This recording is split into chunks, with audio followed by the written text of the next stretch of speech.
Bonjour à tous, bienvenue sur Franck Info, ravi de vous retrouver. Nous sommes mardi soir, 12 avril. Bien, j'ai aperçu quelques minutes Emmanuel Macron en balade en Alsace, à Mulhouse je crois, face aux soignants. Celui qui a fait éborgner, mutiler les gilets jaunes, celui qui a fait licencier 15 000 personnels soignants, à un moment, lorsqu'il échange avec une infirmière, nous parle d'humanité et d'empathie. Voilà. On a vu la brutalité et le mépris de Macron, et maintenant il est prêt à tous les bobards pour récupérer des électeurs. À gauche, à droite, on ratisse large, comme s'il n'avait pas été président durant 5 ans. Lui, qui a rogné nos libertés, qui nous a imposé la piqûre de la honte, qui a supprimé 17 600 lits durant son quinquennat. Voilà. Celui qui a imposé des vaccins, des médecins vaccinés, mais malades du Covid, positifs, pour travailler, mais a suspendu des médecins non vaccinés qui étaient pourtant en bonne santé. Bref, c'est de la folie, il est prêt à tout. Alors maintenant, il commence à nous parler de redescendre la retraite à 64 ans, on verra, il y a du grain à moudre, mais oui, blablabla, etc., etc. Enfin bon, des tas de choses. Bref. Ne l'écoutez pas, ne l'écoutez pas. Bon, les insoumis. Je vous ai dit qu'on était passé pas loin de la correctionnelle et qu'il y avait 1,2% de différence entre les voix qui se sont portées pour Jean-Luc Mélenchon, pratiquement 22% je crois, et Marine 23,2 je crois. Voilà, hein, donc l'écart est très faible. Alors hier, 11 avril, eh ben, le patron des Insoumis, Jean-Luc Mélenchon, appelle ses ouailles, ses adhérents, à se soumettre à Emmanuel Macron, pour un insoumis, oui. La France insoumise, le mouvement créé par Jean-Luc Mélenchon, se soumet au pouvoir profond. Donc les électeurs n'en croient pas leurs oreilles. Jean-Luc Mélenchon appelle à 3 reprises à ne pas donner une seule voix à Marine Le Pen. Ce qui vaut à 3 reprises à les donner à Macron. Le malaise est palpable après avoir répété à tue-tête, en long et en large, en travers, tout sauf Macron. Ça y est, le chef de file retourne sa veste, avant de prendre une confortable retraite d'ailleurs. Démerdez-vous avec ça, l'électorat des Insoumis s'agace bien sûr sur les réseaux sociaux. Ils auraient préféré entendre une consigne de vote qui laisse le choix à chacun de faire comme bon lui semble. Voilà. Mais faire gagner Macron, qui veut mettre en place une retraite à 65 ans, qui a éborgné les gilets jaunes, on en a parlé, qui a viré des soignants des hôpitaux, qui a fermé des lits, qui a emmerdé les Français, qui a magouillé avec Benalla, McKinsey, Alstom, etc., etc. Que vont dire les Antillais qui ont voté en masse pour Mélenchon? Ils se souviendront des gendarmes qui ont investi l'hôpital de la Martinique pour extraire de force infirmières, médecins, aides-soignantes et les non-vaccinés. Tout ça pour ça. Hein. Voter Macron ou s'abstenir pour le laisser gagner. Mais bien entendu, si on vote blanc, c'est laisser passer Macron. Voilà. Donc les caisses de champagne sont aux frais, aux frais du contribuable, du côté de chez Macron. J'ose espérer que l'histoire n'est pas terminée, qu'une bonne partie des mélenchonistes voteront Marine. L'autre partie s'abstiendra certainement et l'histoire va se jouer dans un mouchoir de poche. Ça va se jouer à peut-être à 100 000 voix. Comptons sur les médias qui vont sortir d'un chapeau des reportages sur Marine Le Pen, son père, des documentaires sur le Troisième Reich, jusqu'au 24 avril bien sûr. Hein. Et puis on aura les institutions, les trucs anti-racistes, etc. Le CRIF qui va dire plus jamais ça. Enfin plus jamais ça, ça les arrange. Hein. Mais pour livrer des armes aux bataillons ukraino-nazis en Ukraine, avec Azov, il n'y a pas de problème, on leur fournit des armes, on les entraîne même. Hein. Voilà. Vous vous rendez compte qu'il faut absolument un sursaut des Français pour en finir avec le pouvoir profond, l'État profond, ou alors vous repartez pour une vaccination tous les 3 mois. Hein. Enfin bon, Mélenchon, franchement, qui a passé 30 ans au Parti Socialiste avant de se rendre compte que c'était de la merde. D'ailleurs, regardez, je vous passe une vidéo. Rappelez-vous, le mielleux Mélenchon rencontre Macron à Marseille. C'était en septembre 2018. Écoutez bien, regardez bien. Éclat de rire, franche poignée de main, lorsqu'Emmanuel Macron et Jean-Luc Mélenchon se croisent fortuitement sur le vieux port de Marseille hier soir. Cela donne lieu à un échange bien plus cordial que prévu. On a échangé tout à l'heure dans un échange républicain et moi j'ai toujours beaucoup de plaisir à échanger avec M. Mélenchon, parce qu'on n'a pas toujours les mêmes idées sur tout. Il y a des fois où ça arrive, mais en tout cas c'est toujours respectueux et c'est toujours intéressant. M. Mélenchon, ça n'est pas mon ennemi. Entente cordiale donc, juste avant cet instant de malaise, lorsqu'un journaliste évoque les propos bien moins sympathiques tenus l'après-midi même par le député des Bouches-du-Rhône. Vous avez dit que c'est le plus grand xénophobe qu'on ait, Emmanuel Macron. Non. Ah si, vous l'avez dit, vous l'avez dit. Fait surprenant, c'est le président lui-même qui va voler à son secours. Non, ça m'étonnerait. Ah, il l'a dit. Vous pouvez pas le croire. Non, voilà. Peut-être une légère exagération. Un contre-humaniste. Jean-Luc Mélenchon, visiblement gêné, botte en touche et tente tant bien que mal de changer de sujet, en évoquant notamment la politique migratoire de la chancelière allemande que le chef de l'État a rencontré quelques heures plus tôt. Vous avez vu? Voilà. Alors, il faut faire quand même un constat. Je vais vous rappeler un constat. Je vais essayer de vous épargner les chiffres, bien que j'en meure d'envie. Du billard à 3 bandes, je vous ai dit. Tout va se jouer, non pas à la présidentielle, mais aux législatives. Et là, le camp des patriotes risque de prendre une grosse claque. Pourquoi? Marseille, Roubaix, Saint-Denis, Aubervilliers, Rennes, Toulouse, Montpellier, Lille, Strasbourg, Nantes. Jean-Luc Mélenchon est arrivé en tête dans 3000 villes de France.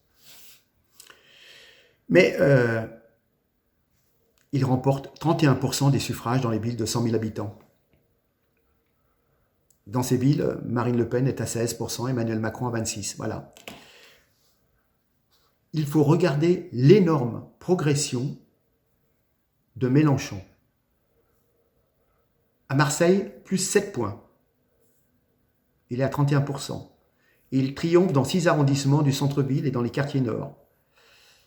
Il a même été dans certains quartiers à 46 et 58%. Voilà. Hein, histoire d'amour entre Jean-Luc Mélenchon et Marseille. Ça continue. Seine-Saint-Denis, 37 communes sur 40 ont placé Mélenchon en tête, allant jusqu'à 65%. Je vous l'ai dit, 55 à Saint-Denis, 65% à Villetaneuse, etc., etc.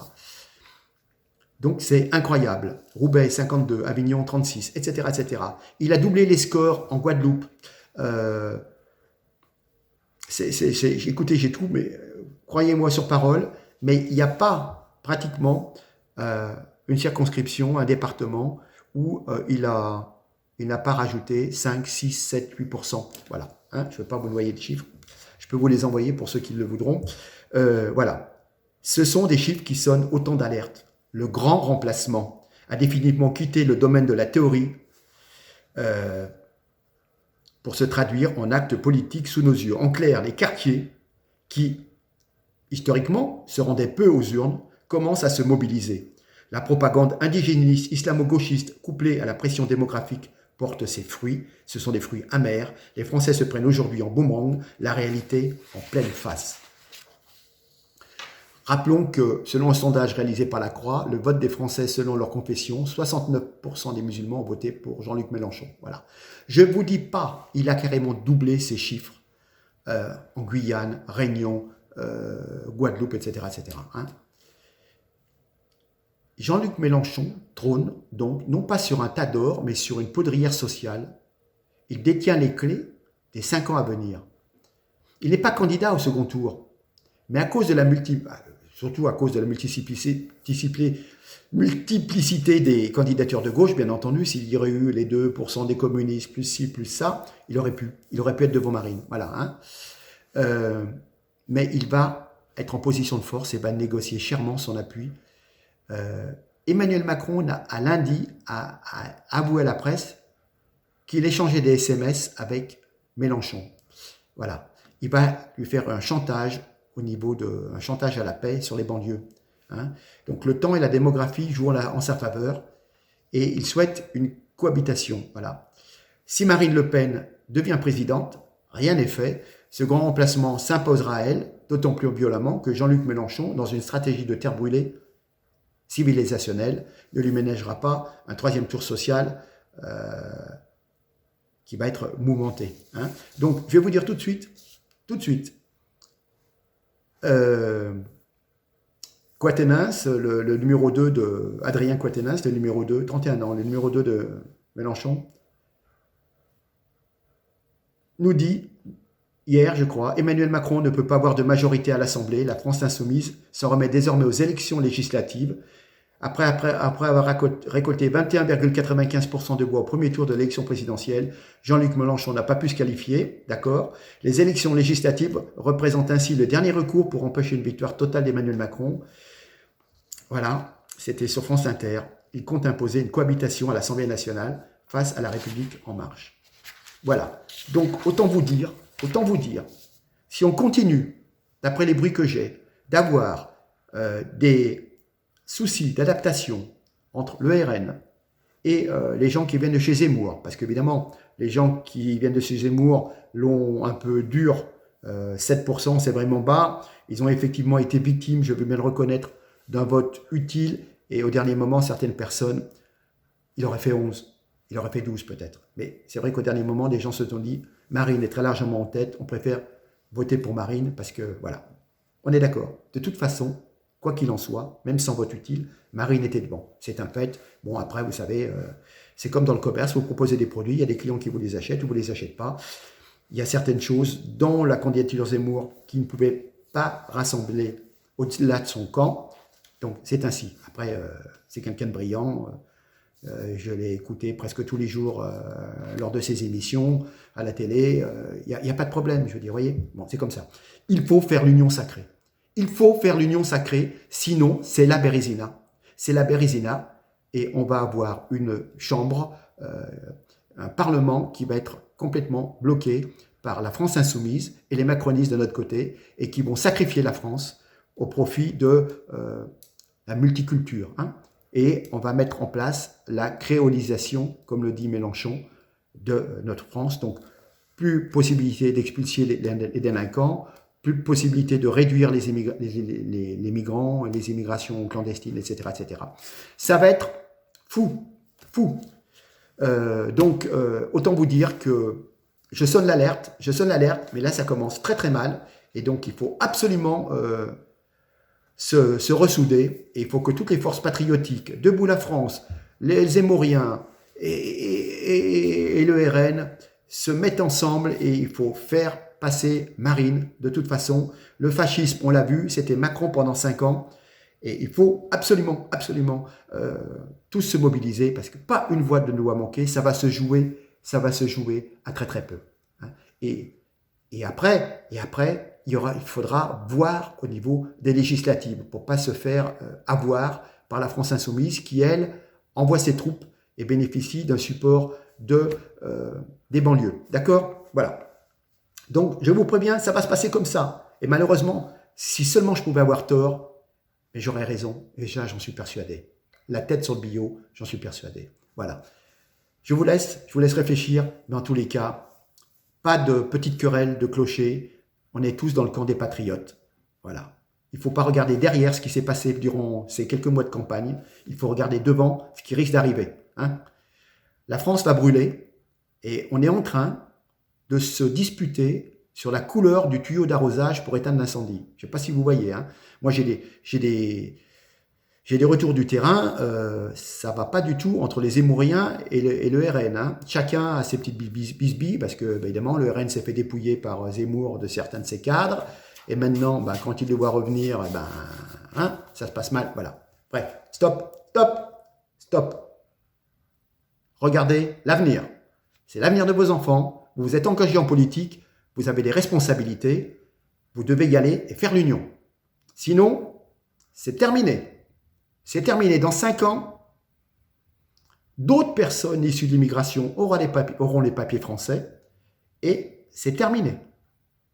Vous n'aurez plus jamais la majorité. Qu'il y ait Marion, Maréchal, Zemmour ou le pape, ça sera terminé. Voilà. Si je suis suffisamment clair, d'accord. Et maintenant, vous faites tourner le message. Il y a urgence, il y a le feu. Allez, au revoir, merci. Bougez-vous. Salut.